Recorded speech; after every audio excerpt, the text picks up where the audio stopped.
వీళ్ళిద్దరి గురించి అంటే ఎంత తక్కువ మాట్లాడితే మంచిది అంటే అనవసరమైన వాల్యూ ఇచ్చి ఉన్నట్టు ఉంటుంది. బట్ ఐ మీన్ ప్రొఫెసర్ అని చెప్పుకుంటూ గీతం కాలేజ్ చదువుతాను. I know that guy indirectly. Okay, చెవుల Srinath yeah. Okay, I mean aeronautical engineering లో పిహెచ్డి అంటున్నాడు. And on top of that I mean విమానంలో అంటే రామాయణం చూసి విమానం గురించి నేర్చుకున్నాడంటే ఇట్స్ అంటే సిగ్గుపడాల్సిన విషయం. ఎందుకంటే చిన్నప్పటి అంటే తనకి చదువు రాకముందు నుంచే గాలిలో విమానాలు కనిపిస్తున్నాయి.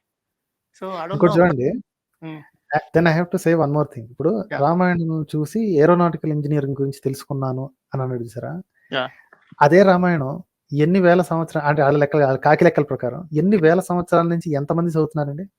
ఒక్క ఎదవ కూడా ఎందుకు తయారు చేయలేదండి ఇంకో విమానాన్ని?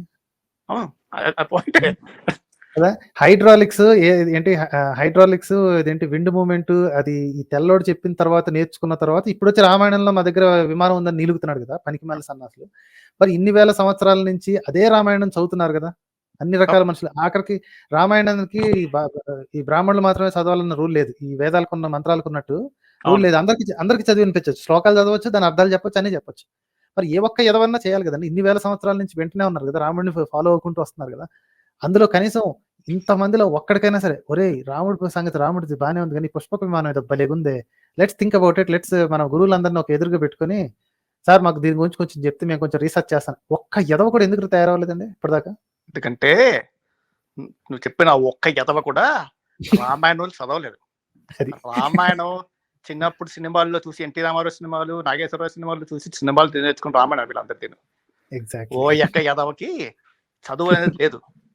చదువు అని వీళ్ళు చెప్తే వాళ్ళు చెప్తే చదువు రాదు. చదువు వాళ్ళు చెప్పాక మనం సొంతంగా కూడా పుస్తకం ఇంటికల్లి చెప్తారు. స్కూల్లో విన్నాక ఇంటికెళ్ళి స్కూల్లో ఏం చెప్పారు చదువుకోరా అప్పుడు బుర్రలోకి ఎక్కుతుందని చెప్పి. ఈ ఒక్క పదవికి ఏమీ పని అంటే వీళ్ళు చెప్పింది చాగంటి చెప్పింది. చాగంటికి ఏం చెప్తుంది అంటే చాగంటికి ఏం చెప్తున్నాడు, ఆ రామాయణంలో నువ్వు చూపించిన రెఫరెన్స్ చాగంటి చెప్పి దానికి సొంత యాడ్ చేసుకుంటున్నాడు అంతే. చాగంటి ఎక్కువ ఎక్స్ట్రా పీకింది ఏం లేదు. ఇంకా చాగంటి కోటేశ్వరరావు అయితే సొంత ఒపీనియన్ చెప్పడానికి భయపడతాడండి. ఓన్లీ శాస్త్రంలో ఏం రాసిందో చెప్పి చదువుతాడు అంతే. He doesn't have any own opinions. Garikapati has opinions అండి. గరికపాటి గారికి ఒపీనియన్స్ ఉంటాయి, ఆయన ఇంటర్ప్రిటేషన్ చెప్తాడు. Chaganti has is so scared అనమాట. ఎంత భయం అంటే ఆ క్యాండిడేట్ కి మళ్ళీ అక్కడ స్కాండల్స్ అంటుకుంటాయో అని శాస్త్రం ఇలా చెబుతుంది అని చెప్తాడు. శ్లోకాలు చెప్పడు, మళ్ళీ తెలివిగా శ్లోకాలు కూడా చెప్పడు. ఎవరికాళ్ళు చదువుకుంటే ఇంకా గురువుల అవసరం ఏముంటుందని శ్లోకాలు చెప్పడు, కానీ ఓన్లీ పుస్తకంలో రాసింది మాత్రం చదువుతాడు. బాగుంటుందేమో at least he'll come up with some content because he went to do his homework అని. But as usual this is nothing new to you, me or anyone of the listeners. ముందు నీకు 5 minutes లో వస్తాను ఇక్కడే ఉండంటాడు. 5 minutes 50 minutes అప్పుడు actually ఒకసారి వచ్చాడండి. వచ్చిన తర్వాత నేను మళ్ళీ తీసుకున్న తర్వాత మళ్ళీ ఆయన ఏంటి మ్యూట్ చేసుకోలేదు, ఏదో బిజీగా ఉండి ఉంటాడు ఎక్కడ.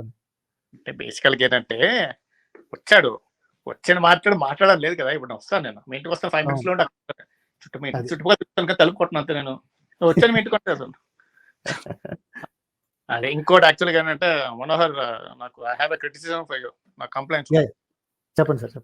ఫస్ట్ థింగ్ ఒకటే కంప్లైంట్, మన రూట్స్ ఎప్పుడు మర్చిపోకూడదు, అవునా కదా? అవునండి. మరి నువ్వు నీ రూట్స్ మర్చిపోతే అలాగే మన వెంకట సాగంటే మనం టచ్ చేయకుండా ఎన్నాళ్ళైంది, సంవత్సరాలు దాటుతూ ఉంది ఆల్మోస్ట్. అవునండి. కనీసం ఒక కమ్యూనిటీ పోస్ట్ కూడా లేదు. ఇప్పుడు మా మనోభావాలు ఎంత హర్ట్ అవుతాయి. కనీసం అంటే ఈ వెంకట సాగంటే ఫ్యాన్స్ కోసం సరే ఒక కమ్యూనిటీ కోర్స్ పెట్టేస్తే, ఎందుకంటే ఈ మధ్య ఎక్స్ట్రా చెప్తున్నాడు కూడా క్యాండిడేట్. యాక్చువల్లీ నాకు ఒక కౌంటర్ ఒకటి ఉందండి, నేను అది కట్ చేసి పెట్టుకున్నాను, నేను ప్రాపర్ గా పెట్టలేదు. ఏంటంటే మీకు అసలు షాకింగ్ అనమాట అది. I try to show that. నాకు అసలు కళ్ళు తిరిగాయి మనోడు చెప్పే ఒక స్టోరీకి. Probably this is a good time to show that. ఒకానొక దాంట్లో ఒక్క నిమిషం ఉండండి. వెంకట చాగంటి ఒకానొక చోట ఏం చెప్పాడంటే చంద్రుడి మీద సూర్యుడి మీద కూడా జీవులు ఉన్నాయంటండి. విన్నారా? అసలు షాకింగ్ అనమాట. అసలు ఏం తెలియరా బాబోయ్ అనిపించింది నాకు. చంద్రుడి మీద వీళ్ళ మీద ఉన్నాయంట, జీవులు ఉన్నాయంట ఆ లోకాల్లో వాళ్ళు ఉంటాయి. ఏది ఇదంతా ఏంటి ఎక్స్ట్రా టెరెస్ట్రియల్స్ గురించి మాట్లాడుకునేటప్పుడు రీసెంట్ వీడియో 3-4 పనికి మనసు అంతా కూర్చొని చేశారు వీడియో. అవునవును.